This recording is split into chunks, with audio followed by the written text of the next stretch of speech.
Bismillahirrahmanirrahim. Assalamualaikum warahmatullahi wabarakatuh. Waalaikumsalam warahmatullahi wabarakatuh. Alhamdulillah alladzi allafa baina qulubina fa asbahna bi ni'matihi ikhwana. Asyhadu an la ilaha illallah wahdahu la syarikalah wa asyhadu anna Muhammadan abduhu wa rasuluhu alladzi la nabiyya ba'dah. Baik, alhamdulillah di sesi ketiga ini kita berjumpa lagi ayah bunda yang berbahagia. Sebelumnya saya bertanya kabar, bagaimana kabar ayah bunda di hari ini? Insya Allah masih tetap semangat, tetap kuat menjalankan ibadah saumnya. Amin ya robbal alamin. Baik, ayah bunda yang dirahmati Allah Subhanahu wa taala, sekarang kita masuk ke sesi yang ketiga di acara podcast Ramadan. Ayah bunda bertanya, alami menjawab. Masya Allah. Baik ya, tentunya tidak asing lagi dengan pemateri kita yang sangat luar biasa dan fenomenal. Siapa lagi kalau bukan Ustadz T. Munandar Hilmi SAG. Assalamualaikum warahmatullahi wabarakatuh Ustadz. Waalaikumsalam warahmatullahi wabarakatuh. Alhamdulillah jumpa lagi Ustadz. Kita sekarang sudah masuk di sesi yang ketiga terkait pembahasan fikih ibadah. Nah ini kita langsung saja Ustadz ya. Ada pertanyaan-pertanyaan dari ayah bunda ini yang masih banyak menumpuk ternyata di Ansyitah Ramadan gitu ya. Baik, yang pertama Ustadz terkait dengan musik nih Ustadz. Iya. Apakah hukumnya mendengarkan musik? Nah, bukankah musik dan Al-Quran itu tidak bisa disatukan Ustadz? Kemudian jika demikian, bagaimana nih dengan sekolah-sekolah yang masih ada musiknya Ustadz? Ya, tafadhol Ustadz. Iya. Terima kasih ya ayah bunda yang sudah menanyakan tentang bab musik. Ini memang sangat penting untuk kita kaji lebih lebih proporsional begitu. Biar ayah bunda dan kami juga tidak ragu dalam bersikap ya di dalam menentukan pilihan-pilihan. Memang musik ini secara khusus itu belum ada di zaman Rasulullah.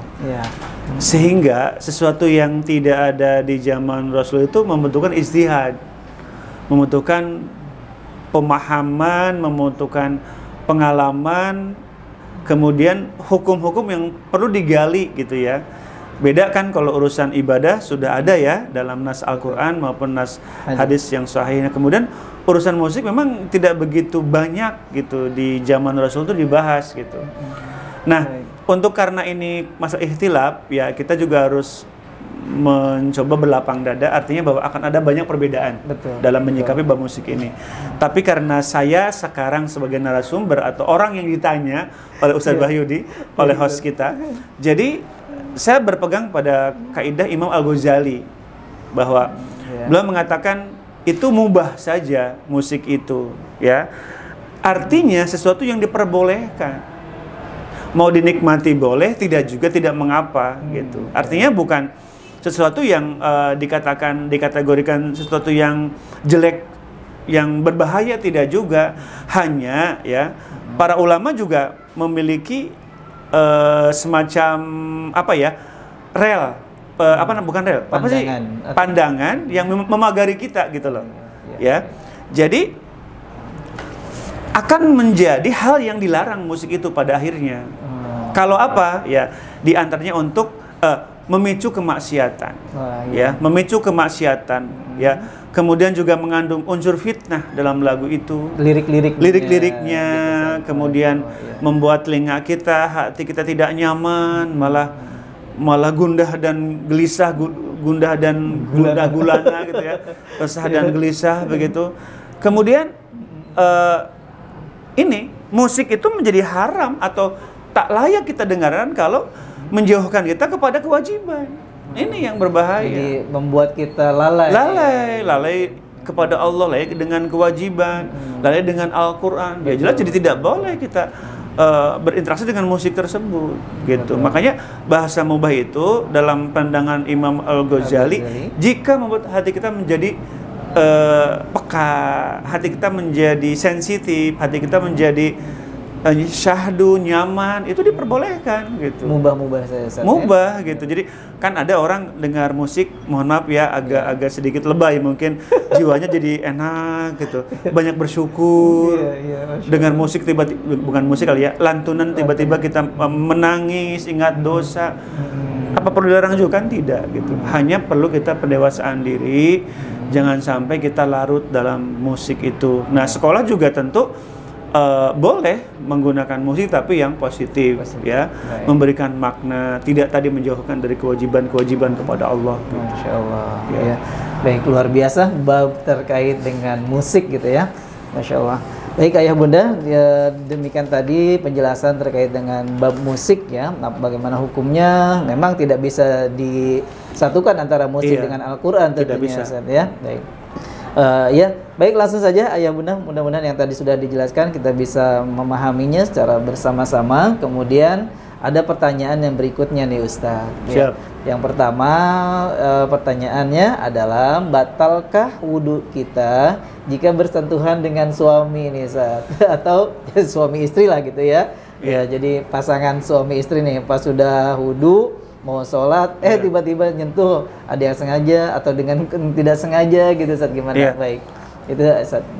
Dalam kitab ya Bulughul Maram tentang babu nawaqidil wudu ya, bab tentang pembatal-pembatal wudu, disebutkan bahwa Rasulullah pernah mencium seorang istrinya, kemudian beliau sholat. Kalau mencium kan bukan bersentuhan lagi, interaksi kan, interaksi. Tentu bukan cuma syahwat ya, lebih kepada kasih sayang. Jadi kalau terjadi di antara ayah bunda bersentuhan kulit ya, ketika selesai wudhu ya tidak batal. Tidak batal. Karena awla mastumun nisa dalam surah An-Nisa 43 itu lebih kepada mohon maaf berhubungan suami istri yang mengharuskan mandi dengan gitu ya. Gitu. Jadi tidak batal. Tapi jangan sengaja-sengaja juga. Iya, ini kan ada yang berpendapat kalau misalnya Nabi kan bisa menahan syahwatnya gitu ketika bersentuhan dengan istrinya. Nah, bagaimana dengan kita nih yang bukan Nabi, orang biasa, bersentuh sedikit langsung nyetrum, gimana Ustaz? Itu mah terlalu ini weh. Berlebihan. Sama istri, sama suami aja langsung nyetrum apalagi. Iya. Gitu berarti ya intinya enggak batal Ustaz ya gitu. Jadi boleh untuk langsung melaksanakan. Jadi interpretasi. Iya, baik. Ya, syukran Ustaz. Selanjutnya kita ke pertanyaan berikutnya Ustaz ya. Ya, ini bagaimana hukumnya? Untuk pertanyaan berikutnya adalah terkait dengan i'tidal Ustaz. Ya, apa itu? Bertanya Ustaz, apa arti i'tidal gitu? Ayah bunda tiba-tiba bertanya i'tidal. Enggak apa-apa. Artinya diingatkan lagi ya tentang kaifiyat sholat. Nah, tolong di Ustaz kalau ana salah diluruskan ya. Kalau kita ruku ya, ruku kan ada ruku ya, habis Al-Fatihah kemudian surat, kemudian kita ruku. Nah, sami Allahu liman hamidah, Rabbana walakal hamdu, berdiri kan, namanya i'tidal. Duduk berdiri ya, i'tidal. Setelah ruku. Setelah ruku kita berdiri kan sebelum sujud. Nah, namanya i'tidal. Bacaannya Rabbana lakal hamdu atau Rabbana walakal hamdu. Ada juga yang agak panjang, sampai milkus samawati dan seterusnya. Banyak lah ada doa-doa yang lainnya juga. Betul, itu namanya i'tidal. Berdiri sebelum sujud. Sebelum sujud, baik. Atau berdiri setelah ruku gitu ya. Baik Ustaz, syukran Ustaz.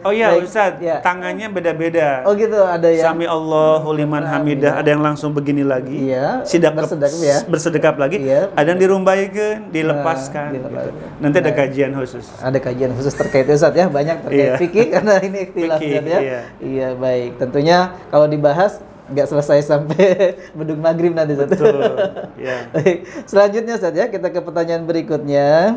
Assalamualaikum Ustaz. Waalaikumsalam. Izin bertanya, apa yang harus makmum lakukan jika imam sudah menyelesaikan bacaan dan melanjutkan ke gerakan berikutnya, sedangkan makmum ini masih belum menyelesaikan bacaan gitu Ustaz. Jadi imam sudah selesai, contoh dalam membaca Al-Fatihah dan surat sudah selesai, imam ruku, ayah bunda atau kita belum selesai nih, karena suratnya agak panjang. Karena masbuk kali ya, atau gimana? Atau mungkin berjamaah karena panjang. Gitu. Kan kalau zuhur asar kan kita nggak tahu. Iya betul. Ya karena kan sir ya. Betul. Karena sir kan.